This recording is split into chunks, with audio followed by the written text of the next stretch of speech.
مرتبہ کا ذکر ہے کہ ایک عورت اپنا 2 ماہ کا بچہ کندھے سے لگائے حضور نبی کریم صلی اللہ علیہ وآلہ وسلم کے پاس سے گزری۔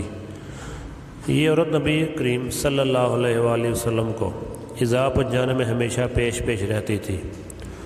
بچے کی نگاہیں جب حضور نبی کریم صلی اللہ علیہ وآلہ وسلم پر پڑی تو کہنے لگا، السلام علیکہ یا رسول اللہ صلی اللہ علیہ وآلہ وسلم، السلام علیکہ یا محمد بن عبداللہ صلی اللہ علیہ وآلہ وسلم۔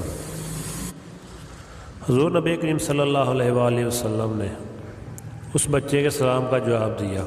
جب عورت نے بچے کو بولتے ہوئے دیکھا تو بڑی حیران ہوئی اور بولی کہ تجھے بات کرنا کس نے سکھایا اور تجھے کیسے معلوم ہوا کہ یہ اللہ کے رسول صلی اللہ علیہ وآلہ وسلم ہے؟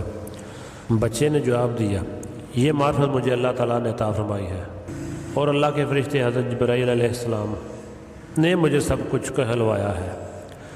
یہ سن کر نبی کریم صلی اللہ علیہ وآلہ وسلم نے بچے سے اس کا نام پوچھا تو اس نے کہا، یا رسول اللہ صلی اللہ علیہ وآلہ وسلم، میری ماں نے میرا نام عبدالعزہ بدھ کا نام رکھا ہے، لیکن میں عزا سے نفرت کرتا ہوں، آپ میرا نام تجویز فرما دیں۔ تو نبی کریم صلی اللہ علیہ وآلہ وسلم نے اس کا نام عبدالعزیز رکھ دیا۔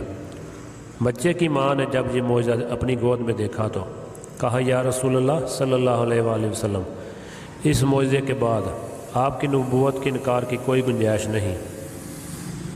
چنانچہ اس عورت نے کلمہ شہادت پڑھا اور اسلام قبول کر لیا۔